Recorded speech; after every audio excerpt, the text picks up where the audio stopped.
నమస్తే వల్లంకి ఛానల్ స్వాగతం.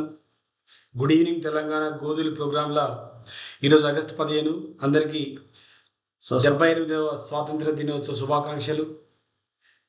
మనకు స్వాతంత్రం తెచ్చిన అమరులను ఒకసారి గుర్తు చేసుకుంటూ స్మరించుకుంటూ వాళ్ళందరికీ మనం ఎంతో రుణపడి ఉంటాం. ప్రతి జీవితం రుణపడి ఉంటుంది. భారతదేశంలో ఇప్పుడున్న స్వేచ్ఛను అనుభవిస్తున్న ప్రతి జీవి వాళ్ళకి రుణపడి ఉంటారు. వాళ్ళని మనం ఎప్పుడు మరవద్దు. అట్లీస్ట్ సంవత్సరానికి ఒకరోజు చేసుకుందాం.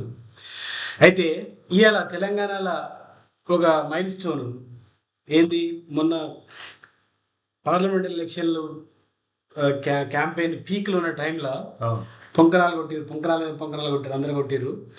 అయితే అందులో ఏంది, మన మేస్త్రి గారు ఏం చేసిందంటే, నేను ఆగస్టు 15 వరకు 31,000 కోట్ల రూపాయలతోని 30 లక్షల మందికి రుణమాఫీ చేస్తా అని కొట్టిండు, మైకులు కొట్టిండు.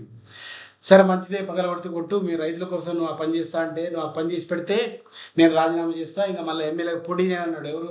హరీష్ రావు. దాంతోపాటు ఆయన కొన్ని రైడర్స్ కూడా పెట్టిండు, మీరు మిగతా 6 గ్యారెంటీలు కూడా అమలు చేయండి అని పెట్టిండు. సరే 6 గ్యారెంటీలు పక్కన పెడతాం. ఈ రుణమాఫీ సక్సెస్ఫుల్గా వాళ్ళు అన్నమాట ప్రకారము కాంగ్రెస్ గవర్నమెంట్ చేసిందా లేదా, ఇది ఒక బయాస్ కాకుండా మనం ప్రాక్టికల్గా విత్ నంబర్స్ విత్ ఫ్యాక్ట్స్ మనం ఒకసారి అసెస్ చేద్దాం. ఎందుకంటే ఇలా ఆగస్టు 15 ఇవాళ తేల్చాలి, ఎవరు గెలిచిరి ఎవరు ఓడిరని తేల్చాలి. తెలిస్తే నిజమైన అబద్ధమైన తెలుస్తుంది, జనాలకు రీచ్ కావాలనే ఉద్దేశంతోనే. సరే శిక్ష చేస్తారా అయ్యారా తర్వాత సంగతి. ఇవాళ ఏం జరిగింది, ఆయన చెప్పింది ఏంది, ఇవాళ జరిగింది ఏంది. అయితే మన రాష్ట్ర ముఖ్యమంత్రి ఆయన పేరు పెట్టుకున్న, ముద్దు పేరు పెట్టుకున్న గొంతు మేస్త్రి ఆయన పెట్టుకున్న, ఎవరు పెట్టలేదు. ఈయన పార్లమెంట్ ఎలక్షన్ కంటే ముందు జిల్లా తిరిగి, ఊరు తిరిగి, అన్ని జిల్లాకు దేవుని మీద ఒట్లు పెట్టి, నేను ఆగస్టు 15 తారీఖు వరకు 3 విడతలుగా 1,00,000 లోపు, 1,50,000 లోపు సరిగా అవన్నీ బోద్ధాల మీద నడిచిన వ్యవస్థ. ఏకకాలం నుంచి ద్వికాలమైంది, త్రికాలమైంది. దానికి నిలబడ్డాడు. ఆగస్టు 15 నాడు నేను గొంతు కోసుకుంటా అన్నాడు. ఇక ఆ స్థాయిలో అన్నాడు. అయితే ఈయన చేసిన ఏంది, ఇప్పుడు ఈ ప్రభుత్వము జూన్ 30 తారీఖు నుంచి ఆగస్టు 15 తారీఖు వరకు ప్రభుత్వం చెప్పినటువంటి లెక్కల ప్రకారమే మొదటి 1,00,000 రుణాలు 11 లక్షల చిల్లర ఉన్నారు. ఎవరు? రైతులు. వాళ్ళకి ఫస్ట్ ఫేజ్ విడుదల చేసింది 11 లక్షల మందికి 6,000 కోట్లు విడుదల చేసినాం అన్నారు. 100-200 అటు ఇటు ఉన్నాయి. రెండో ఫేజ్ కూడా 6 లక్షల మంది, అందులో కూడా 6,000 కోట్లు అన్నాడు. అది 1,00,000 లోపు ఉన్నారు. 1,00,000 అంటే 1,00,000 నుంచి 1,00,000 మధ్యలో ఉన్నారు. వాళ్ళు 6 లక్షల మంది ఉన్నారని ఆయన అంచనా ప్రకారం 6,000 కోట్లు వేసిన ఉన్నాడు. అంటే ఆ లెక్క ప్రకారం కూడా అది కూడా తప్పు లెక్కే. సరే అయినా కూడా ఓకే ఫైన్. ఇవాళ కూడా ఈ రోజు మీడియా ప్రకారం ఆయన చెప్పినటువంటి లెక్కల ప్రకారం 6,000 మంది ఉన్నట్టు, 6 లక్షల మంది ఉన్నట, 2 లక్షల రుణమాఫీ చేసి ఉన్న వాళ్ళు. దీంట్లో కూడా 6,000 కోట్లు, కొంచెం 150 అటు ఇటుగా. ఈ 3 టర్మ్లు కూడా 100 కోట్లు 150 కోట్లు అటు ఇటుగా ఉన్నాయి. ఎగ్జాక్ట్ ఫిగర్ కాదు, కానీ 6,500 అయితే పోలేదు. 6,100, 6,150 ఇట్లా ఉన్నది. అంటే మొత్తం ఈయన చేసినటువంటి రుణమాఫీ ఎంత అంటే దాదాపు 18,000 కోట్లు. ఆయన ఈ రోజుతో కలుపుకొని ఆయన చెప్పిన ఆయన వచ్చిందని. ఎందుకంటే ఆయన ఫ్యాన్సీ నెంబర్ 6 అంట. 3 సార్లు 3 6 పెట్టిండు, 3 6 18 ఇచ్చినాడు. అది నిజంగా 18 నిజంగా 6 ఇచ్చిన తెలియదు అది. ఎందుకంటే వాళ్ళు ఇచ్చిన ఎవరైతే అకౌంట్లో డబ్బులు పడ్డాయో ఆ బెనిఫిషరీస్ లిస్ట్ లేదు. బెనిఫిషరీస్ అని చెప్పుకునే వాళ్ళ లిస్ట్ అయితే రిలీజ్ చేశారు, కానీ అందులో వచ్చిన వాళ్ళు వాళ్ళందరికి వచ్చినట్టు రాలేదు. వస్తే ఊళ్ళో జనాలు పండుగ చేసుకుంటారు కదా. ఇలా ఆగస్టు 15 జోరుని పాలాభిషేకాలు జరిగేటి కదా. ఇలా పేపర్లన్నీ బద్దరేటి కదా, మొత్తం 4 పేజీలు ఇంపార్టెంట్ కదా. రాహుల్ గాంధీ వచ్చాడు కదా, సోనియా గాంధీ వచ్చేది కదా. వాళ్ళు ఎందుకు రాలేదు? ఈ అవతాల కోసమే. అవతాలు ఆడతారు, మామే రుతుతురు అనే ఉద్దేశంతో కాంగ్రెస్ అగ్రనాయకత్వం ఒక కన్నేసి పెట్టింది అనేది మనకు వస్తున్న వార్తలు. అట్లా వస్తే ఈ రుణమాఫీ విషయంలో ఈయన చెప్తున్నటువంటి 18,000 కోట్లు, ఈయన చెప్తున్నటువంటి రైతుల ఎంత అంటే దాదాపు 23 లక్షల మందికి ఈయన అంటుండు చేసినవని. ఎంతవరకు అయింది అనేది రేపు రాబోయే కాలంలో తెలుసుకుందాం, ఆ లిస్ట్ తెలుస్తుంది. ఇప్పుడు నిజంగానే ట్రాన్స్పరెన్సీ ఉంటే, వీళ్ళకి ధైర్యం ఉంటే, ఇగో ఈ ప్రతి జిల్లాకి ఇంతమంది ఉన్నారు, ప్రతి నియోజకవర్గానికి ఇంతమంది ఉన్నారు, మేము ఇంతమందికి చేసినాము, వీళ్ళు మాత్రమే అర్హులు, మిగతా వాళ్ళు కాదు, మేము చాలా నిజాయితీగా పనిచేస్తున్నామని చెప్పుకోవడానికి ధైర్యం లేనటువంటి ఈ ప్రభుత్వము నేను చేసిన బహిరంగ సభలు అయిపోయింది రుణమాఫీ అని ఈరోజు 2 గంటల క్రితం ప్రకటన చేసిండు. ఈ రోజుతోని 2 లక్షల రుణమాఫీ అయిపోయింది, కంప్లీటెడ్, మొత్తం రుణమాఫీ అయిపోయిందని ప్రకటన చేసిండు. హరీష్ రావు సావం అంటుండు, దూకి సావమంటుండే ఆయన. అయితే మేము కూడా సపోర్ట్ చేస్తాం, నువ్వు నిజంగా చేస్తే ఆయన రాజీనామా చేయమని మేము సపోర్ట్ చేస్తాం. కానీ ఇక్కడ నియంత్రణ నువ్వే, నీ నంబర్లే మ్యాచ్ చేయలేకపోయినావు కదా. నువ్వన్న 31,000 కోట్లు నువ్వే, ఇలా 18 కోట్లు అదే నోడుతో చెప్తున్నావు. మరి నువ్వు గెలిచినట్ట ఓడినట్ట? ఇప్పుడు ఈయన మాటలు ఎట్లున్నాయంటే, హైదరాబాద్లో ఒకటి మాట్లాడతాడు, వరంగల్ ఒకటి మాట్లాడతాడు, ఖమ్మంలో ఒకటి మాట్లాడతాడు, కొడంగల్ ఒకటి మాట్లాడతాడు. ఈ ముఖ్యమంత్రిని నమ్మి, ఈ ప్రభుత్వాన్ని నమ్మి ఏ ఒక్క అధికారి గాని, ఏ ఒక్క పారిశ్రామికవేత్త గాని, ఏ ఒక్క రైతు కూడా అవుతుందని ఎవరు కూడా నమ్ముతలేరు. అది మాత్రం గ్యారెంటీ. ఎందుకంటే ఈ అబద్ధాల కోరు, 100% అబద్ధాల కోరు. అంటే స్వతంత్ర భారతదేశంలో ఇవాళ స్వాతంత్రం వచ్చిన దినోత్సవం కాబట్టి, స్వతంత్ర భారతదేశంలో ఈ 28 రాష్ట్రాలలో ఈ ముఖ్యమంత్రి స్థాయి వ్యక్తి ఇంత అబద్ధాలు ఆడే ముఖ్యమంత్రి స్థాయి ఇప్పటి వరకు లేకపోవచ్చు. రికార్డ్ ఎందుకంటే అరే ఇంత ఒక రాజ్యాంగబద్ధమైన పదవిలో ఉండి, ఒక రాష్ట్రాధినేతగా ఉండి, ఏమైనా కొంచెమైనా సిగ్గు శరం చీనెత్తులు లేనటువంటి ప్రభుత్వం ఎన్ని అబద్ధాలు ఆడుతుంది. చేస్తు నువ్వు 23 లక్షల మందికి ఇచ్చినావు, ప్రకటన చేయి, ఇచ్చేసేయి, పేపర్లు ఈ జిల్లాకి ఇంతమంది చేసినావు, ఇంతమంది అర్హులు అని చెప్పు. అదేం పెద్ద సమస్య కాదు, 10 నిమిషాలు చేసే పని అది. అయితే మనం తీల్చేది ఏంటంటే, ఇవాళ నువ్వు ఇచ్చిన నంబర్తోనే మిమ్మల్ని ఫాలో అయ్యే కరెక్ట్ లెక్కలు వేసుకుంటే 31,000 కోట్లు నువ్వు ఇస్తాను ఇయ్యలేదు, ఏకకాలంలో చేస్తాను చేయలేదు. నువ్వేం చెప్తున్నావు అంటే ఇవాళ మేము ఇచ్చింది 18,000 కోట్లు, అది ఇవాళతో కలిపి 18,000 కోట్లు. ఆ మాట అంటలేడు. నేను ఇక్కడ కూడా ఇగో పర్ఫెక్ట్ గా ఈ ఫిగర్ ఇస్తున్నా అని చెప్పట్లేదు. అయిపోయింది. ఎంత నాకేం సిగ్గాని మీరేమనుకున్నారు భయ్, నేను చెప్తా. ఒక ప్రభుత్వాధినేత మాట్లాడాల్సిన మాటలు కావు. ప్రతిపక్షాలు నువ్వు మాట్లాడినప్పుడు నీ మాటకు విలువ లేదు, అబద్ధాలు చెప్పినా ఎవరు పట్టించుకోలేదు, విన్నారు. కొంతమంది నమ్మిన వాళ్ళు నమ్మిరు. కానీ ఇవాళ నువ్వు నిజాన్ని చెప్పాల్సిన బాధ్యత ఉన్నది నీ మీద. ఎందుకంటే ఎవరైనా chief minister of the state, నీది ఒక కాన్స్టిట్యూషనల్ పొజిషన్. నువ్వు అడగలు మాట్లాడితే నీకు దెబ్బ, ఈ రాష్ట్రానికి దెబ్బ, రాష్ట్రంలో ఉన్న పౌరులకు దెబ్బ, రాష్ట్ర ప్రజలకు దెబ్బ. ఈ రాష్ట్రానికి ఆల్రెడీ శని దాపించింది ఈయన యొక్క మాటల వల్ల, ఈయన యొక్క లేఖితనం వల్ల, అవగాహన లేని వ్యవహారం వల్ల. ఈయన తోడు దొంగలు అన్నట్టు మినిస్టర్లు కూడా అట్టినవారు. యువనికి వాడు అబద్ధాలు, అడగోలు మాటలు. అబద్ధం అని ఎందుకు అంటున్నామంటే, నువ్వు చెప్పింది 31,000 కోట్లు ఇస్తాను, 18,000 కోట్లు ఇచ్చిన అబద్ధము. ఆ 18,000 కోట్లు కూడా వచ్చినాయా లేదా అనేది సందిగ్ధంలో లేదు, సందిగ్ధంలో ఉంది. డౌట్ ఉన్నది, చాలా తీస్తావా బయటికి, అది రాబోయే కాలంలో తెలుసు, బయటకు వస్తుంది. ఇంకొకటి ఏంటంటే, ఇవాళ ఖమ్మం వైరాలో సీతారామ ప్రాజెక్టు స్టార్ట్ చేస్తూ, మోటార్ ఆన్ చేస్తూ ఆయన ఈ ప్రాజెక్టును మేమే డిజైన్ చేసినాం, ఇందిరామ రాజ్యమే అన్నాడు. ఇందిరాజమ్మ రాజ్యంలో చాలా 70 ఏళ్ళ నుంచి మొత్తం అన్ని నీళ్ళని వారించినాం, ఏదో ఇక్కడ మర్చిపోయి ఆగిందన్న చందంగా చెప్తుండే అసలు. అరే నీకు ఆలోచన రాలేదు కదా, నీ 65 సంవత్సరాల కాంగ్రెస్ పరిపాలనలో నీళ్ళిద్దామని ఆలోచన రాలే కదా. అసోంటి ప్రాజెక్టు పోయిన గవర్నమెంట్ స్టార్ట్ చేసి దగ్గరికి వస్తే నేను చేసినని చెప్పుకునేటువంటి భావదారిద్ర్యం ఎంత నిర్లజ్జగా అంటే, నీతి మాలిన మాటలండి ఇవి. ఎంత అసలు ఒక ప్రభుత్వాధినేత ఈ విధంగా మాట్లాడే మాటలు. కట్టిన రామదాసు ఎవడు, ఆ దాసు ఎవరు అందరికి తెలుసు, తెలంగాణ మొత్తం తెలుసు. ఈయన కొడితే చెడిపోయేది కాదు. సో ఇవాళ యాజ్ ఎ వల్లంకి ఛానల్ మనం ఏంటి డిసైడ్ చేస్తున్నామంటే, వాళ్ళు ఇచ్చిన నంబర్లు ప్రకారమే చూస్తే వాళ్ళంతా వాళ్ళే మేము రుణమాఫీలో ఫెయిల్ అయినామని ఒప్పుకున్నారు. కాబట్టి ఈ పందెంలో గెలిచింది ఎవరా అంటే, గెలిచింది హరీష్ రావు, ఓడిపోయింది ముఖ్యమంత్రి. కాబట్టి ముఖ్యమంత్రికి ఆయన భాషలో సిగ్గు శరము ఇంకేమైనా XYZ ఉంటే ఆయన రాజీనామా చేయాలి. రాజీనామా చేయకుండా కూడా సారీ అని చెప్పాలి, చెప్పకుండా కూడా నోరైనా మూసుకోవాలి. ఈ మూడిట్లో ఏదైనా ఒకటి చేస్తే సంతోషం. లేదు మీ అందులో ఈ వీడియో చూసిన వాళ్ళు ఎవరన్నా కూడా లేదు మా ముఖ్యమంత్రి గెలిచింది అంటారా, అనుర్రి సంతోషం అని మాకు మీరు ఒక ప్రూఫ్స్ ఇప్పియండి. ఇప్పుడు ఆయన 31,000 కోట్లు ఇచ్చిండు, అవి వదిలిండు, ఇవో సర్క్యులేట్ అవుతున్నాయి. 2 లక్షలు ఒక ఆయనకి 2 లక్షల రూపాయలు వచ్చేసినాయి అకౌంట్లో ఆల్రెడీ అని మీరు ఒకళ్ళు చూపిస్తే, ఒక ప్రూఫ్తో చూపిస్తే ఎందుకు మనం స్టేట్ అగ్రికల్చర్ డిపార్ట్మెంట్కి ప్రజలకు అవకాశం ఇద్దాము. ఆయన ఫ్యాన్ కాంగ్రెస్లో ఎవరైనా ఉంటే, ఓకే సపోర్టర్స్ ఉంటే మీరు ఆ ప్రూఫ్ చూపించండి నాకు. 2 లక్షల రూపాయలకి 2 లక్షల రూపాయలు అకౌంట్లో పడిన వాళ్ళు ఎవరన్నా ఉంటే, ఓకే ఎవరన్నా ఉంటే ఇలాగ 15 కదా, ఎవరు పడాలి, ఎవరన్నా ఉంటే మీ విత్ యువర్ ప్రూఫ్తోని మాకు కమెంట్లు పెట్టండి. మీకు అదనంగా ఇంకో 2 లక్షల రూపాయలు మేము ఇస్తాం. 100% ఇస్తాం. ఎందుకంటే యాజ్ అన్ అప్రిషియేషన్, ఎందుకంటే నిజాన్ని బయట తీసినందుకు, బతికించినందుకు.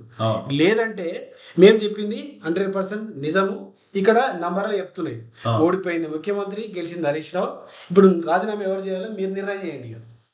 ఇప్పుడు భారతదేశంలో ఉన్న ప్రజాస్వామ్యం ఎట్లా ఉందంటే, మన రాష్ట్రానికి వస్తే కూడా ఈ ఇష్టం వచ్చినట్టు మాట్లాడదాం, ఇష్టం వచ్చిన హామీలు ఇస్తాం, చేయకపోతే నన్ను ఏం చేస్తారు, 5 ఏళ్ల వరకు నన్ను ఎవరు టచ్ చేయలేడు, నేను అంత బ్లాక్ అండ్ కమాండోలు ఉంటారు నా చుట్టూ, నా ఒంగ మాగాదులు ఉంటారు, వీళ్ళందరినీ దాటి ఎవరు రాలేడు, నిజంగా కూడా రాలేరు. అంటే ఆ సిస్టమ్ ఈ రాజకీయ నాయకత్వం ఫాలో అవుతుంది. ఆ ధైర్యంతో ఇష్టం వచ్చినట్టుగా మాట్లాడేటువంటి వ్యవస్థను తయారు చేసుకోవాలి. ఈ ఫెయిల్యూర్ సిమ్టమ్స్ ఏందా ఇంకంటే, రుణమాఫీ సభ పెట్టాలన్నాడు రాహుల్ గాంధీ, రావాలన్నాడు సోనియా గాంధీ, రావాలన్నాడు. మొత్తం రైతులు 1,00,000 మంది రైతులు పోగేసి మీటింగ్ పెడతా అన్నాడు, వరంగల్లో ఎన్నో పలానా చోట పెడతా అన్నాడు. ఎందుకు పెట్టలేదు మరి? రాహుల్ గాంధీ ఎందుకు రావట్లేదు, సోనియా గాంధీ ఎందుకు రావట్లేదు? 1,00,000 మంది రైతులు ఇలా పిలవమని, పోయి ఊరికి పోయి పిలవమను. ఇప్పుడు తొండలు రాదు, చూడు ఊర్లలోకి వయసు. ఇప్పుడు ఏది కూడా ఇప్పుడు ఈయన యొక్క మాట తీరు కానీ, ఈయన వ్యవహారం కానీ, ఎక్కడైనా ఇటు ఒక నిజాయితీ గల ముఖ్యమంత్రి మాట్లాడుతున్నాని ఆయన కాంగ్రెస్ పార్టీలో ఆయన ఎంబడి తిరిగేటటువంటి వాళ్ళు కూడా నమ్మే పరిస్థితి లేదు. మామూలు ఏదో మాట్లాడతారు, మీరు సీరియస్గా ఏం తీసుకుంటారు అంటారు. ఇది పరిస్థితి. ఇది ఈయనకున్నటువంటి క్రెడిబిలిటీ.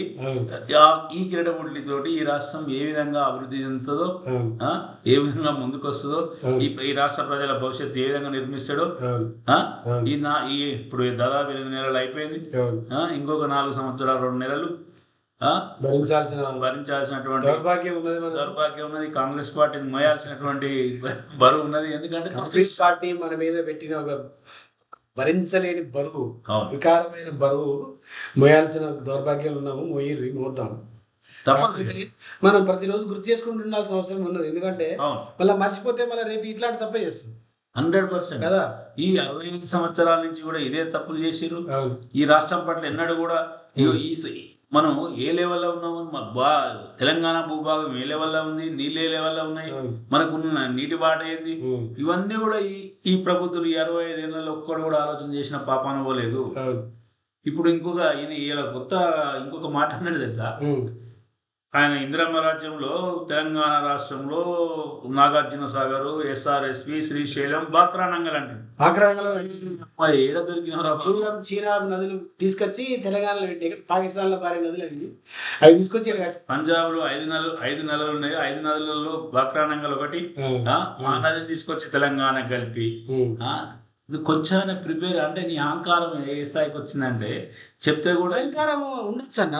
నీకు ఇప్పుడు చెప్పాలి కదా, కనీసం మనకి సమాధానం ఉండదు. అలంకారం ఉంటారు ఎవరికి, ఆ వర్త్ ఉన్న వాళ్ళకు. నీకు వర్త్ లేదు, వంకాయ లేదు, ఎంతున్నది. నీకు సబ్జెక్ట్ తెలియదు, తెలియనప్పుడు ఎందుకు మాట్లాడాలి? బాగ్రంగంలో చేసి నీ జీవితంలో ఫస్ట్ టైం వింటావు. స్కూల్లో ధైర్యం లేదు. పంచవర్ష ప్రణాళికలో భాగంగా అప్పుడు వాళ్ళు ఫస్ట్ పంచవర్ష ప్రణాళికలో ఏం తీసుకున్నారా అంటే, ఈ మన నీటిపారుదల మీద శ్రద్ధ పెట్టాలి, బలవార్థ సాధక ప్రాజెక్టులు, మల్టీపర్పస్ ప్రాజెక్టులు కట్టాలని అన్ని స్టేట్లలో వచ్చారు. సాగర్ పెద్ద ప్రాజెక్టు, ఆ తర్వాత పంజాబ్ లో బాక్రానంగల్ పెద్ద ప్రాజెక్టు, అది ఏదో గుర్తుండి వాగింది. గుజరాత్ లో, పంజాబ్ లో అవన్నీ తర్వాత ఫస్ట్ మొదటి ప్రణాళికలో ఈ 2 ప్రాజెక్టులను అత్యంత ప్రాధాన్యత ఇచ్చారు. అందుకే పంజాబ్ ఇవాళ రైస్ బౌలర్స్ ఎందుకైందంటే 5 నదులు ఆడాల సోర్స్ ఉంది. ఆ రోజు గవర్నమెంట్, ఆ రోజున ప్రభుత్వం ఆ నిర్ణయం తీసుకుంది, కట్టగలిగారు. ఒకవేళ తెలంగాణ కూడా ఆ విధంగా కట్టుంటే మన కట్టకపోయినా మన లాస్ట్ గవర్నమెంట్ లో మనం కూడా రైస్ లో ఫస్ట్ వచ్చింది. పంజాబ్ కంటే ఎక్కువ పండగ కాళేశ్వరం కట్టినాక 1 లక్షల ఎకరాల వారితే 3.5 లక్షల మెట్రిక్ టన్నుల రైస్ వచ్చింది. ఆ మాట చెప్పుకునే ధైర్యం లేదు, తెలివి లేదు. రాష్ట్రం పట్ల ప్రేమ లేదు వీళ్ళకి. చెప్పుకుంటే నాయ చదువు అనే సంకుచిత భావం మేము ఎట్లా లేదు, అవగాహన అంతకంటే లేకుండా పోయింది. అవును. ఇలా ఇప్పుడు ఇలా యూత్కి అందరికీ సోషల్ మీడియా ద్వారా రీచ్ ఉన్నది, అవును. ఇన్ఫర్మేషన్ ఇమీడియట్ పాస్ అవుతుంది. నీ నాలెడ్జ్ చూసి ఎవరయ్యా బాధపడేదంటే మేమే. అవును. మా ముఖ్యమంత్రికి ఏం తెలియదురా భయ్ మా అంటే ఇంత ఇంత దిగజారి పరిస్థితులు ఎందుకు ఉండాల్సిన అవసరం ఏంది మాకు? మంచి వాళ్ళు లేరా, తెలివైన వాళ్ళు లేరా? నిన్నెందుకు ఎందుకు పెట్టాలంటే ఎవరైనా మ్యానిపులేటర్. ఎస్, కాంగ్రెస్ మ్యానిపులేట్ చేసినావు, అవును. వాళ్ళకి దిక్కు లేక కంటిన్యూ చేయాల్సి వస్తుంది. కానీ ఇక్కడ బాధపడేది ఎవరంటే లెక్క వాళ్ళకి వస్తుంది, ఈయన లెక్క ఈయనకు వస్తుంది. మీ లెక్కల్లో మీరున్నారు, మేమైతే ఫెయిల్ అవుతున్నాం. ఆ. మేము లెక్కలలో ఫెయిల్ అవుతున్నాం. మేము లెక్కలలో పెళ్ళవుతున్నాం, శోకంలో ఉన్నాం, బాధలో ఉన్నాం, ఇబ్బందుల్లో ఉన్నాం. ఈ రాష్ట్ర ప్రజలు ఇబ్బందుల్లో ఉన్నారు. నువ్వు సమయానికి నీళ్ళు వస్తే కూడా నీళ్ళేయలేని పరిస్థితులు ఉన్నటువంటి ఈ దౌర్భాగ్య కాంగ్రెస్ పాలన ఎంత నిర్లజ్జంగా చెప్పుకుంటారంటే ఈరోజు మినిస్టర్లు కానీ ముఖ్యమంత్రి కానీ మేము కట్టినా అరే ఎన్నడన్నా మీ ఆలోచన కట్టినారా బాబు? వీళ్ళకు ఎన్నడూ కూడా ఆలోచన రాలే, చేయాలనే మనసు లేదు వీళ్ళకు. అది సో ఇవాళ మనం రుణమాఫీ విషయంలో నువ్వు బహిరంగ సభలలో నువ్వు ఇంకొక ఎమ్మెల్యేను, నీతో సహచర ఎమ్మెల్యేను, మాజీ మంత్రిని సావు అని చెప్పినావు. సావుకు కారణం నువ్వు చేస్తావు, ఆయన చేస్తారు, ఇద్దరు ఎవరు చావాలని జనాలు చెప్పాలి. ఎస్, 31,000 ఇస్తా అని 18,000 ఇచ్చినామని చెప్తున్నాడు రావాలనా? నువ్వు 31,000 ఇస్తే నేను రావాలి. ఇది మీరు నిర్ణయం చేయాలి జనాలు, అంతే కదా. ఎందుకంటే ఇప్పుడు మనం ఏం చెప్పాలి, అందరూ కొట్టుకుంటారు కదా, పెద్ద హౌస్ లేక మనం చెప్పాలి. ఎందుకంటే లేకుండా చిన్నపిల్లలే కొట్టుకుంటారు వాళ్ళు. మనకు ఉన్నటువంటి దారిద్ర్యం ఏంటంటే భారత ప్రజాస్వామ్యంలో ఇమీడియట్ గా చెప్పే అవకాశం అవకాశం వచ్చినప్పుడు మాత్రమే, అప్పటి వరకు మనకు జ్ఞాపక శక్తి తక్కువ ఓటర్లకు అంటారు దాన్ని, అది మరుపు. వీళ్ళు ఇన్ని రోజులు కొట్టుకున్న ఆ రోజు ఏదో ప్రకటన చేస్తే ఆనెమ్మటి తిరుగుతాం. ఇది ఉన్నటువంటి పాత తొడపిండి బెల్లం పెట్టాడు అంటారు, అట్లున్నది. గిచ్చి బెల్లం పెట్టినట్టు గిచ్చింది మర్చిపోయి బెల్లం తినుకుంటే మంచిగా కానీ మీరు చప్పట్లు కొట్టినప్పుడు గిచ్చింది ఇక్కడ కాదు, ఇక్కడ గుండెని దాపెట్టుకోవాలి. కాబట్టి మన ఆత్మ అభిమానం మీద, మన నమ్మకం మీద కొట్టిన దెబ్బ ఇది. అయితే ఇంకొకటి ఈయన చేసిన 18,000 కోట్లు ఇంకొక మాట ఏం చెప్తా అంటే, నేను 2015లో 2014లో రాష్ట్రం ఏర్పడ్డది. 2015లో మొదటి ప్రభుత్వంలో కేసీఆర్ గవర్నమెంట్ ఒకటేసారి 1,00,000 రూపాయలు రుణమాఫీ చేసిరు. దాని యొక్క కాస్ట్ ఎంత తెలుసా? 18,000 కోట్లు ఒకటేసారి లక్ష రూపాయలు చేస్తే వాళ్ళకి అయింది 18,000 కోట్లు. 30 లక్షల మంది చేసిరు, నువ్వు మొత్తం 2 లక్షలు చేసినా అంటున్నావు, అందులో సగం మంది కూడా చేయలేదు. 3 సార్లు చేసినా 4 సార్లు చేసినా ఇన్ని లక్షల మంది అంటున్నావు. ఎన్ని చేసినా కూడా నువ్వు 3 సార్లు చేస్తే కూడా మళ్ళీ 18,000 కోట్లకే వచ్చింది. దాదాపు వాళ్ళ ప్రభుత్వంలో దాదాపు 32 లక్షల కోట్లు రుణమాఫీ జరిగింది. అయితే ఈ మాత్రం పాలన లేకుండా ఉన్నది, ఎందుకంటే బెటర్ పాలన ఉండింది. అయినా కూడా ఎందుకు చేంజ్ చేసిరా అంటే ఇంకా బెటర్ వస్తుందని చేసి నమ్మించినావు కదా. నువ్వు రైతు బంధు ఎగ్గొట్టి రుణమాఫీ చేస్తావన్నా కూడా సరే తీసుకున్నారు రెడీ, అది కూడా చేయలేదు. రైతు బంధు అన్నాడు, రైతు బంధు అసెంబ్లీలో చర్చిస్తా అన్నాడు, సమగ్ర చర్చ చేస్తాడు, ఎగ్గొట్టిండు. చర్చకే ఎగ్గొట్టినావు, చర్చ కూడా ఎగ్గొట్టిండు. ఇది ఈయన యొక్క పర్ఫార్మెన్స్, ఈయన యొక్క అబద్ధ మాటలు, ఈ ప్రభుత్వం యొక్క ఆలోచన విధానం, ఈ మంత్రుల యొక్క పోకడు, వాళ్ళ యొక్క చిలిపి హాకారం, బాధ్యత రాహిత్యం. ఓటేసిరు 5 సంవత్సరాలు మనల్ని ఓటు టచ్ చేయలేదన్న అహంకారం తలకెక్కింది వీళ్ళకు. మిత్రులారా, మీరందరూ కూడా ఇక రైతు భరోసా మీ అభిప్రాయం చెప్పండి, గెలిచింది ఎవరు ఓడింది ఎవరు, మీ అభిప్రాయం కూడా మ్యాటర్స్. కాబట్టి ఇది మనం నిర్ణయం చేసుకోవాలి, సీరియస్ గా ఆలోచన చేయాలి. చేసేది అయిపోయింది, ఇప్పుడు మనం నిర్ణయం చేయాలి. Okay okay, right. నమస్కారం. జై తెలంగాణ, జై హింద్.